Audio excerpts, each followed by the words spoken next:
안녕하세요. 알부TV입니다.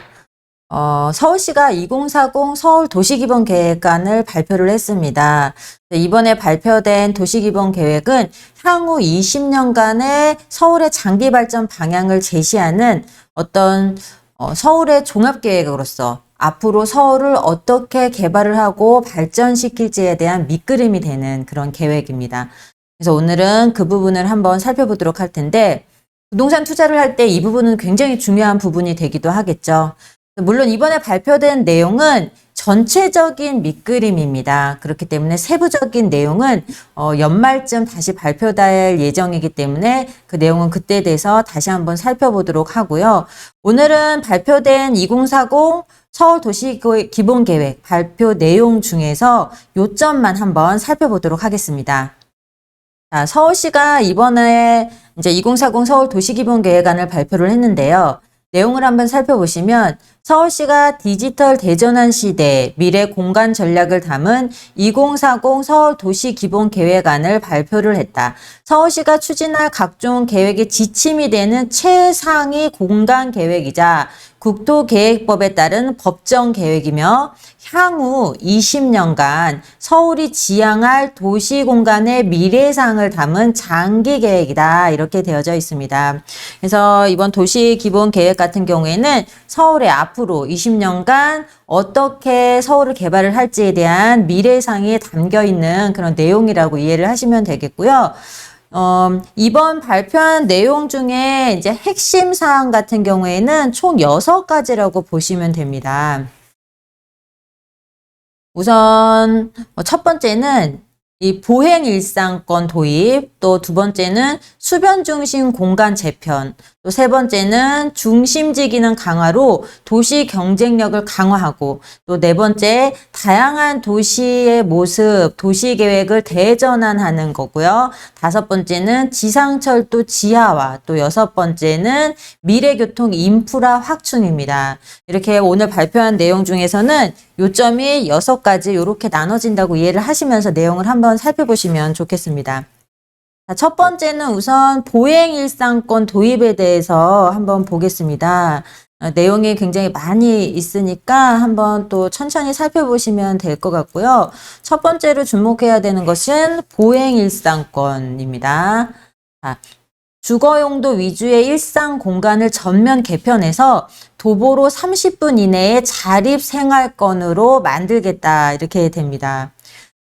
보행일상권은 디지털 대전환과 코로나19 팬데믹으로 인해서 업무 공간의 시공간적 제약이 사라지고 또 주거가 일상생활의 중심 공간으로 부상하면서 달라진 라이프 스타일을 반영한 새로운 개념의 도시 공간이다. 이렇게 설명을 하고 있습니다. 우리가 이번에 코로나19 사태를 겪으면서 정말 많은 것을 또 느끼기도 했었는데요. 이게 우리의 주거라는 공간이 기존에 우리가 살던 집과는 기능이 많이 강화가 됐습니다.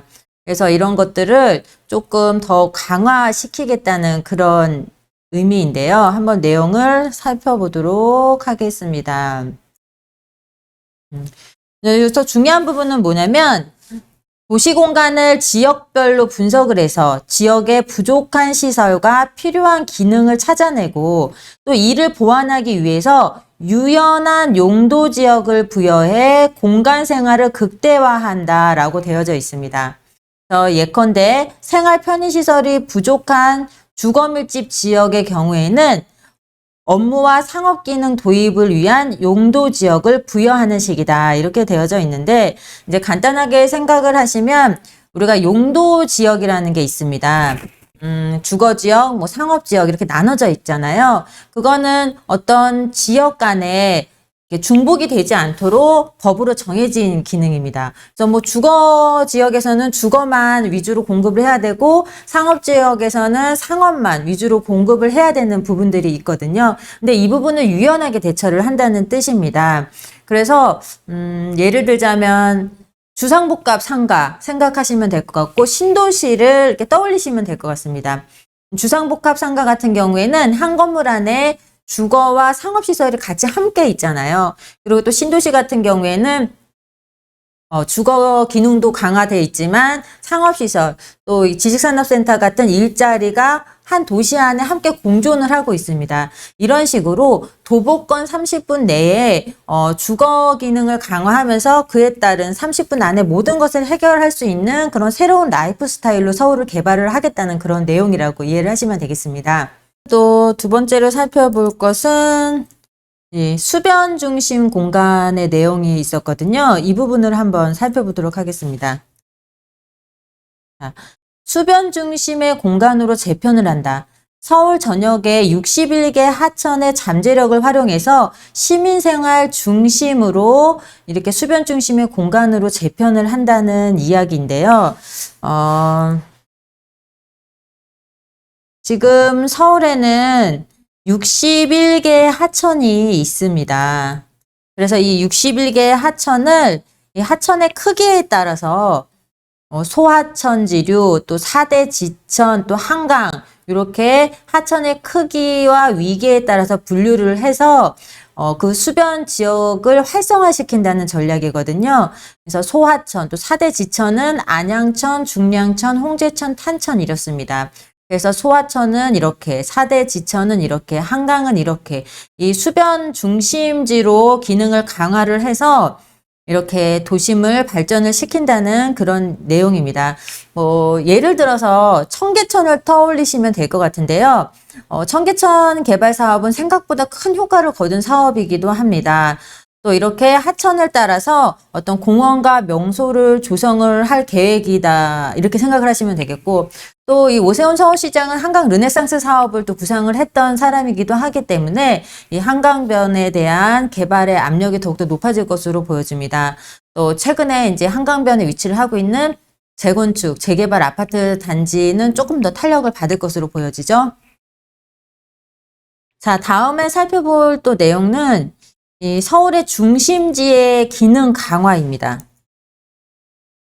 지금 보시면 중심지를 더욱더 기능을 강화하겠다 이런 내용인데 이 3도심의 기능을 고도화해서 도시 경쟁력을 더욱더 상승시킨다 이런 내용인데 우리가 3도심 하면 이 서울 도심, 한양 도성, 서울시청, 광화문 인근이라고 생각을 하시면 되겠고 그 다음에 영등포구, 여의도, 또 강남 이렇게 세 군데가 서울의 3대 도심입니다. 이 서울의 3대 도심을 중심으로 그 기능을 더욱더 고도화해 강화해서 서울의 글로벌 도시 경쟁력을 강화한다라고 내용이 되어져 있습니다. 각각 3도심별로 어떤 식으로 개발을 할지 내용을 살펴보시게 됐는데 우선은 서울의 도심입니다. 서울의 도심, 한양도성. 광화문에서 시청 쪽은 국가 중심 축으로 또 인사동에서 명동 쪽은 역사문화관광 축으로 또 세운지구 쪽은 남북 녹지 축으로 DDP는 복합문화 축으로 개발을 한다 할 예정이다 라고 이렇게 내용이 되어져 있고요. 그 다음에는 또 여의도를 한번 살펴보도록 하죠. 이제 여의도 같은 경우에는 글로벌 금융 중심으로 육성 중인 여의도는 용산 정비창 개발을 통한 국제 업무 기능과 연계를 해서 한강을 중심으로 한 글로벌 혁신 코어로 조성을 한다. 이렇게 되어져 있습니다. 용산 정비창 개발로 확보되는 가용 공간 등을 활용을 해서 여의도의 부족한 가용 공간 문제를 해소한다는 계획이다. 이렇게 이 내용들을 한번 보시게 되면 지금 여의도는 현재도 이제 우리나라의 금융 중심입니다. 그리고 예전부터 서울시에서는 여의도를 이제 국제 중심의 글로벌 금융 중심의 도시로 육성을 하겠다고 계속적으로 발표를 해 왔었는데 여의도는 면적이 굉장히 작잖아요. 그래서 여의도와 용산 정비창 부지, 여의도와 용산을 연계를 해서 앞으로 어떤 국제 금융의 중심으로 더욱더 육성을 하겠다는 그런 의지가 담겨 있는 내용이라고 이해를 하시면 되겠습니다. 용산과 여의도의 입지가 더욱더 강해질 것으로 보여지는 그런 내용이기도 하고 자, 마지막 도심입니다. 바로 강남 한번 살펴볼 텐데 자, 강남은 현재 테헤란로를 따라서 업무 기능이 직접 포화된 강남은 경부간선도로 입체화 이제 경부간선도로 입체화라는 건 지하화하고는 좀 다른 개념입니다. 또 국제교류 복합지구 조성 등 연계한 가용지 창출을 통해서 중심 기능을 잠실과 서초 등 동서 방향으로 확산시킬 계획이다라고 되어져 있습니다. 현재 강남은 테헤란로를 중심으로 업무지구가 발달해져 있는데 이 부분을 지금 국제교류 복합지구 있죠. 삼성동과 잠실 쪽으로 더욱더 확장을 시키고 또 서초구 쪽으로 지금 강남역 인근의 서초로 지구단위 구역 쪽으로 조금 더 강남의 업무 범위를 넓히겠다는 이야기입니다. 이제 강남의 입지가 더욱더 강해질 것으로 보여지는 그런 호재가 되고 있습니다. 자, 마지막으로 가장 중요한 부분입니다. 많은 분들이 이슈화되고 있고 주목해야 되는 부분이기도 한데 지금 경직된 도시계획에 대한 대전환입니다. 간단히 얘기하면 아파트의 35층 높이 규제가 삭제가 되게 됩니다. 지금 서울의 아파트들은 지금 35층 규제를 받고 있거든요. 근데 기존의 아파트들은 35층으로 규제가 되다 보니까 이제 아무래도 모습들이 일률적인데 내용을 한번 살펴보도록 하겠습니다. 이제 가장 많은 분들이 또 관심을 가지고 있는 내용이기도 합니다. 2030 서울 도시기본계획 과거에는 서울의 아파트 높이가 이렇게 35층으로 일률적으로 다 적용이 됩니다. 그러다 보니까 아파트의 높이가 보시다시피 일률적으로 다 똑같이 이렇게 올라가니까 외부에서 볼 때 굉장히 좀 답답해 보이고 꼭 두부 잘라놓은 것처럼 모양이 보이기도 하고 좀 답답해 보이고 닭장이라는 표현도 많이 하기도 하는데 이 부분이 이제 2040 서울 도시기본계획 안에서 정성적 유연적인 가이드라인을 통해서 이제 아파트의 높이를 좀 유연하게 다채롭게 이렇게 만들겠다는 취지라고 이해를 하시면 되겠습니다. 뭐 그렇다고 해서 아파트의 높이를 무작정 뭐 50층, 60층 이렇게 빽빽하게 높게 지을 수 있는 것들은 아니고요. 용적률은 동일합니다. 동일한 용적률 내에서 아파트가 공급이 되기 때문에 다만 뭐 옆동이 이렇게 낮게 지면 또 한 동은 좀 높게 질 수도 있고 이렇게 유연하게 대처를 해서 또 용적률은 동일하기 때문에 건물이 높게 올라가면 또 좀 이렇게 날씬하게 올라가거든요. 그렇게 되면 동과 동 사이에 어떤 동간거리도 확보를 할 수 있기 때문에 이제 외부에서 보여질 때 너무 답답하지 않게 보여주고 바람길도 또 확보를 할 수 있게끔 이런 내용들이 담겨져 있습니다. 이번에는 이런 또 높이 제한이 풀리면서 한강변에 또 재건축, 재개발 지금 준비하고 있는 단지들이 또 많은 탄력을 받을 것으로 보여지는 호재가 될 수도 있겠죠. 자, 마지막으로는 지상철도 지하화 계획입니다.